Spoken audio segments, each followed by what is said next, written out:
And welcome back, everyone. This is a live look at the World War II Memorial in Washington, D.C. This memorial, dedicated back in 2004.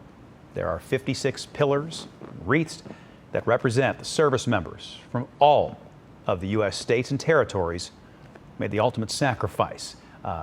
It is like so many of the memorials in D.C. It is both inspiring and haunting at the same time, as you sort of take just a couple of moments to consider the human sacrifice to get to where we are and to have the things that we have. We were just talking before we got on air. Yeah. You have a pretty long history of military family members, including your son, and so on a day like this, it just hits even harder.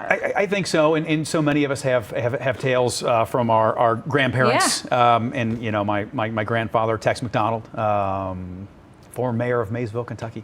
You know, he fought in North Africa, and he fought in Italy, and lost a leg in Salerno and Monte Cassino, and so you start thinking about the level of sacrifice, as I was just saying to you, not of just one group of people or one country, of all people everywhere.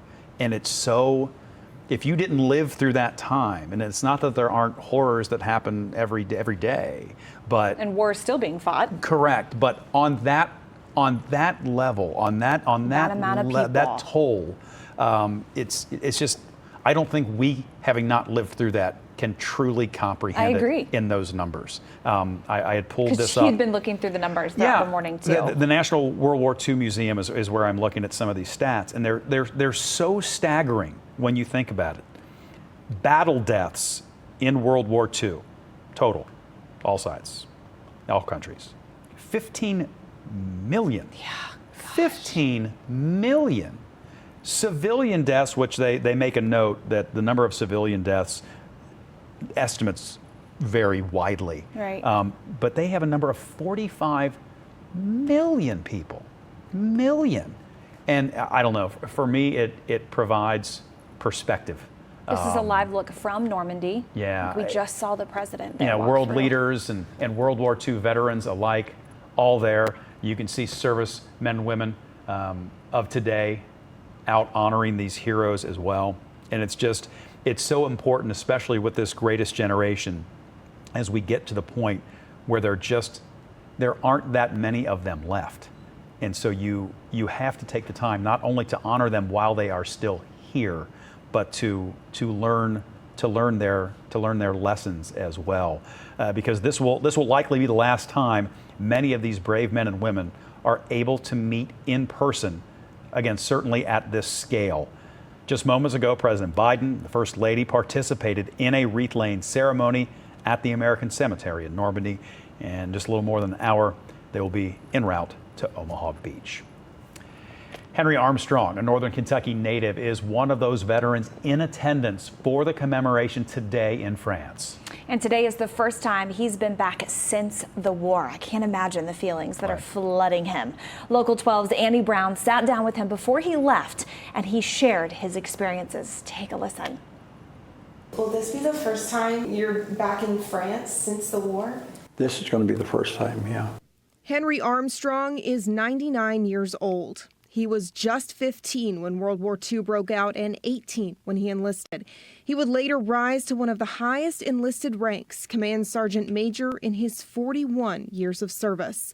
He was 19 when he landed on codename Omaha Beach with the 71st Infantry Division 2 days after D-Day. He remembers that day well. That particular day is just, it's hard to say, hectic, scary. Probably more than anything else, it being scary, because you got off the barge and we really didn't have to wade through much water. We just ankle deep, you might say. And we were only there for a short period of time until we started to move. Armstrong, who grew up in Ludlow and Covington, is one of 70 World War II veterans from around the country descending on Normandy once again. This time, his service to his country will be honored. I'm thrilled to death about going back. Armstrong stayed with his division in Europe for the remainder of the war, spending time in France, southern France, and Germany, taking part in liberating 2 concentration camps. As we talked, he recounted to me his memories. It just got to the point that we just hated it. Many of them paint the picture of the horrors of World War II. We came across a railhead in this town, and outside the boxcars were big piles of rags. Huge pile, just big as this room almost. And we stopped to investigate and found out the rags contained the bodies of women and children and little babies. And they'd all been executed, and they were all Jewish. And we went on down the road and came across a concentration camp called Gunskirchen. Had 100 and some odd inmates in it. And a lot of the inmates were the families of the ones we found in the rags. And it had 25 or 30 SS guards that were alive when we arrived there. They weren't alive when we left, though. And while Armstrong admits his memories are difficult for him to talk about, he insists on telling the stories anyway, so younger generations never forget the sacrifice of service. All of those, there's stories about all of the people that served that don't want to talk about it. And I can understand that they've seen such horrible things that you don't realize can happen in your lifetime. And you don't want to keep bringing it up, and I keep bringing it up only because I think it needs to be told. We were just talking about the importance of sharing those stories, and I'm so happy you got to go out and talk to Mr. Armstrong, because some of those they're just not going to be around to share them themselves for very much longer. So it is because he was 99. So important that we get out and tell those stories. And he was saying it is important to continue to tell those stories so that we don't forget. Yeah. That was one of the things that really struck me, is he was like, yes, these are really painful memories for me, but I have to keep telling them so younger generations understand the sacrifice and the horrors that really happened in World War II.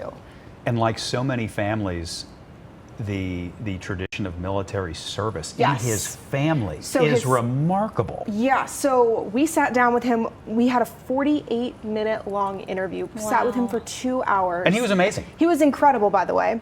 But his father served in World War I. He served in World War II. He lost a son in Vietnam.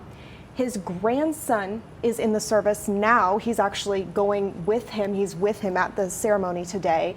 And then his great-grandson is a paratrooper. Wow. And he's actually performing a jump demonstration He's there at too, the ceremony. making a jump. So generations I have and chills from generations head of to toe. service in that family, which is incredible. And it only, again, puts into stark relief once again why you have to honor these people and why you have to take the time to recognize, especially families like that, who it's That is for what lack they of a do. better way to put it, it's the family business. Right. It's Serving sorta- their country. Yeah. It's what they do. And just the idea of that great grandson jumping know. out of a plane in the same spot. The same spot that he landed. It's Incredible. It is a heck of a thing. It is. a The heck of a fact that thing. he was recalling memories, I feel like just so fluidly to I you. know, How did I that know. feel? I mean, when you're taking it all in, sometimes as a reporter, some things are really hard to hear. And you were mentioning that this was special to you because your grandfather passed away before you really got to hear those stories from him. So how did that feel? It was honestly like hearing from an eyewitness, somebody that was there. It was overwhelming for me. Yeah. I feel like I connect so much with talking with, people who served in World War II because of my grandfather, but just hearing it from their perspective. It was very emotional for me as well, just hearing it. And I could tell for him some things were very difficult for him to talk about. But again, just the way he was so adamant that these stories have to continue to be told. And when he starts to get into some of the details of liberating some of those concentration camps, and that's another time where we have the opportunity to speak with Mr. Armstrong. It's such a powerful testament.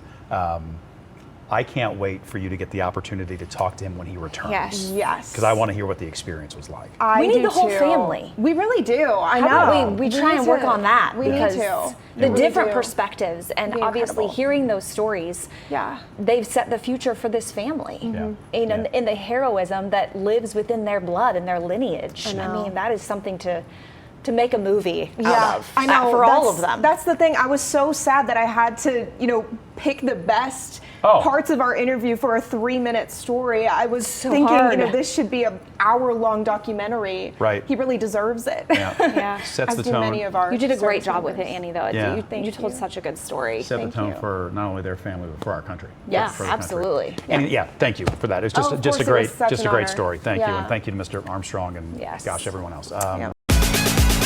I feel like you're gonna blow some people's minds.